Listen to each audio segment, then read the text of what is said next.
یہ بتائیے گا کہ جو ریگنگ کے حوالے سے اس وقت الزامات لگ رہے ہیں پاکستان تحریک انصاف، وہ بند نہیں ہو رہے. آج مہم کی آخری تاریخ ہے. آج بھی اسد عمر صاحب نے کہا ہے کہ لوگوں کو کالز آ رہے ہیں، پولیس ہراساں کر رہی ہے، ووٹر لسٹوں کے حوالے سے شکایت کر رہے ہیں، اور باقاعدہ حمادہ اظہر صاحب نے وارننگ دے دی ہے کہ اگر دھاندلی ہوئی 17 جولائی کو تو پھر لوگ اگر نکلے باہر، ہم ذمہ دار نہیں ہوں گے ان کے روکنے کے لیے. جنہوں نے دھاندلی کی ہے وہ ذمہ دار ہوں گے. پھر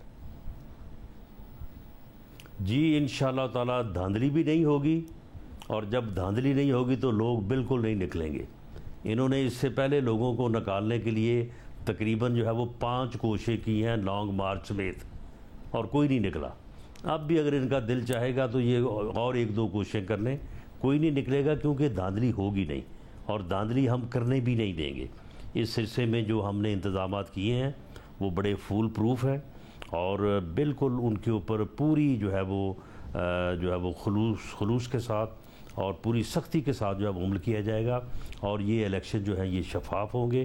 کسی کو اس بات کی اجازت نہیں دی جائے گی کہ وہاں پہ وہ دھاندلی کرے، بدماشی کرے، یا وہاں پہ کوئی ایسا ماحول پیدا کرے کہ جس سے لا اینڈ آرڈر کی صورتحال خراب ہو. ان کا الزام تو یہ ہے کہ فول پروف آپ لوگوں نے دھاندلی کے منصوبے بنائے ہوئے ہیں، مسٹر ایکس اور مسٹر وائی آپ کے ساتھ ہیں، لوگوں کو ان نون نمبر سے کالز آ رہے ہیں. آج بھی یاسمین راشد صاحبہ نے یہ کہا ہے کہ ان نون نمبر سے ان کو کال آ رہے ہیں. یہ اسی قسم کے الزامات ہیں جو 2017-18 میں آپ لوگ لگایا کرتے تھے. اب یہ الزامات تحریک انصاف لگا رہی ہے، اور وہ سوال تو آپ سے پوچھا ہی جائے گا کہ جب آپ کے الزام درست تھے تو پھر ان کے الزامات درست کیوں نہیں ہو سکتے؟ شاہ زیب ہم 2018 میں جو الزامات لگاتے تھے، جی شہزاد اقبال صاحب، ہم جو 2018 میں الزامات لگایا کرتے تھے اس کے باقاعدہ ہم جو ہے وہ ثبوت پیش کرتے تھے. اس وقت کے مسٹر ایکس اور مسٹر وائی جو ہے وہ باقاعدہ لوگوں کو بلاتے تھے، وہ باقاعدہ لوگوں کو کہتے تھے کہ جناب اس جماعت کا ٹکٹ چھوڑیں اور جناب اس جماعت میں جو ہے وہ شامل ہوں. وہ باقاعدہ جو ہے وہ لوگوں کی سیاسی وفاداریاں جو ہے وہ تبدیل کرواتے تھے. یہ فواد چودھری صاحب سے زیادہ اور کون جانتا ہے. لیکن فواد چودھری صاحب بھی تو جو ہے نا وہ آدھا سچ ہی بولتے ہیں نا. 2018 کی باتیں انہیں ساری بھول گئی ہیں. آج کی باتیں جو ہے وہ 2018 کی باتیں آج کے ماحول میں جو ہے وہ الٹا کے ڈال کے جو ہے وہ سنا رہے ہیں. تو رانا صاحب پھر پورا سچ آپ بتا دیجئے. لوگوں کو بلایا جاتا تھا، لوگوں کو باقاعدہ بلا کے لوگوں کو ڈرایا دھمکایا جاتا تھا. اب یہ کسی ایک آدمی کا نام لیں، کوئی جو ہے وہ نام لیں کہ جی ہمارے اس ورکر کو، ہمارے اس کینڈیڈیٹ کو فلاں مسٹر ایکس نے، فلاں مسٹر وائی نے بلایا اور بلا کے اسے یہ کہا. یہ کوئی ایک بات سامنے لے کے آئیں. اچھا ویسے رانا صاحب آپ کہہ رہے کہ آپ لوگوں نے، میں طور پہ کہہ رہا ہوں یہ بات D G I S P آنے کی ہے کہ اگر آپ کے پاس کوئی ایویڈنس ہے لائیں، پیش کریں، ہم جو ہے وہ اس کے اوپر ایکشن لیں گے. یہ جو انہوں نے بات شروع کی ہے نا یہ ان نون نمبر سے ٹیلی فون کال والی، اس تک بھی ہم پہنچ گئے ہیں. یہ بھی ایک ڈرامہ ہے ان کا. یہ خود یہ ساری واردات یہ ڈال رہے ہیں. اس کے اوپر بھی اگلے 1-2 روز میں جو ہے وہ پوری تفصیل سے آپ کو آگاہ کریں گے. اچھا مطلب کس قسم کا ڈرامہ ہے؟ اگر ان نون نمبر سے کال آ رہا ہے، کوئی دھمکی دے رہا ہے؟ یہ ڈرامہ یہ خود ہی کالے کروا رہے ہیں.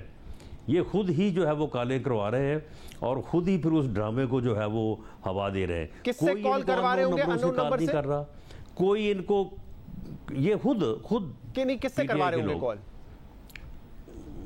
یہ خود ہی اپنے لوگوں سے.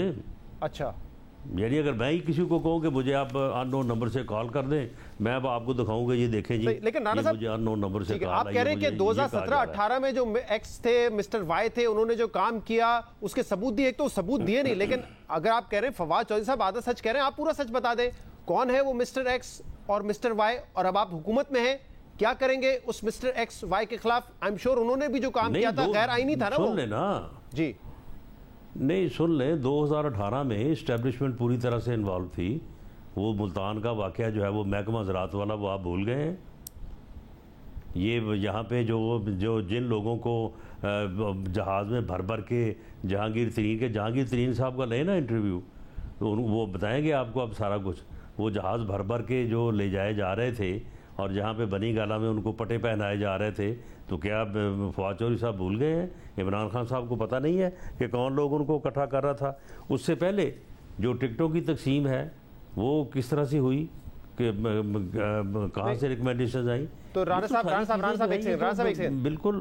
تو بس آپ کو یہ قصے یاد ہے, واقعات یاد ہے, یا حکومت میں آ کے آپ نے کچھ کرنا ہے ان لوگوں کے خلاف؟ کیونکہ آپ جیسے کہہ رہے ہیں کہ پی ٹی آئی نے آئین توڑا, ان کے خلاف مقدمہ ہونا چاہیے, تو جن لوگوں نے یہ غیر آئینی کام کیا ان کو بس قصوں کے طور پہ یاد رکھیں گے آپ؟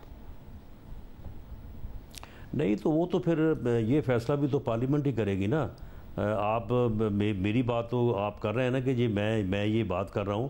یہاں پہ تو شہزاد اقبال صاحب کتابیں لکھی ہوئی ہیں, لوگوں نے باقاعدہ بکس لکھی ہیں کہ ہم نے فلاں وقت میں یہ کیا, فلاں وقت میں یہ بنایا, فلاں وقت میں اس طرح سے جو ہے وہ الیکشن. اب آپ انتظار کریں گے کہ کوئی 2030 میں جا کے 2018 کے حوالے سے کتاب لکھے, یا 2022 میں آپ حکومت میں ہوتے ہوئے کوئی کارروائی کریں گے جو 2018 میں کیا ان لوگوں کے خلاف؟ دیکھیں, معاملہ یہ ہے کہ اس وقت ہماری جدوجہد تھی, تمام سیاسی جماعتوں کی جدوجہد تھی کہ غیر سیاسی مداخلت جو ہے وہ نہیں ہونی چاہیے. فی الحال میں اس جھگڑے میں نہیں پڑتا کہ سیاسی مداخلت میں جو ہے وہ کس کا, سیاستدانوں کا, اسٹیبلشمنٹ کا, کس کا کتنا قصور ہے, لیکن ایک موقف پوری قوم کا تھا, سیاسی جماعتوں کا تھا, اس کے اوپر کنسنسس تھا, تمام مکاتب فکر کا کنسنسس تھا کہ اس مداخلت کی وجہ سے ملک میں جمہوریت بھی اور ملک کا جو ہے وہ ایک جو قبلہ ہے وہ اس کا تعین جو ہے وہ درست سمت میں نہیں ہو رہا. تو آپ فواد چودھری صاحب کی اس بات سے اتفاق نہیں کرتے؟ آن ریکارڈ ہے جی, نہیں سن لیں, اسٹیبلشمنٹ آن ریکارڈ ہے کہ وہ سیاسی مداخلت جو ہے وہ نہیں ہو رہی, اور اس کا سب سے بڑا ثبوت جو ہے وہ عمران خان صاحب اور فواد چودھری صاحب ہیں جو خود یہ کہہ رہے ہیں کہ وہ نیوٹرل ہیں. تو اگر سیاسی مداخلت ختم ہو گئی ہے, بند ہو گئی ہے, تو اچھی بات ہے. فواد چودھری صاحب نے تو یہ نہیں کہا, فواد چودھری صاحب نے تو یہ کہا کہ اداروں کو منہ کو سیاسی مداخلت کا خون لگ چکا ہے. تو آپ بھی کہتے ہیں مداخلت تھی, فواد چودھری صاحب بھی کہہ رہے ہیں, تو آپ کو نہیں لگ رہا کہ وہ تسلسل ہے اور واقعی جو ہماری تاریخ رہی ہے؟ میں فواد چودھری صاحب کی بات کو نہیں سن لے نا, میں فواد چودھری صاحب کی بات کو معتبر جانوں یا اس کے لیڈر کی بات کو معتبر جانوں؟ اس کا لیڈر تو کہہ رہا ہے کہ یہ وہ نیوٹرل ہو گئے ہیں, انہیں نیوٹرل ہونا نہیں چاہیے. اس نے تو نیوٹرل کو ویسے ہی جانور قرار دے دیا ہے. وہ کہہ رہے ہیں کہ حق کی طرف آ کے کھڑے ہو جائیں.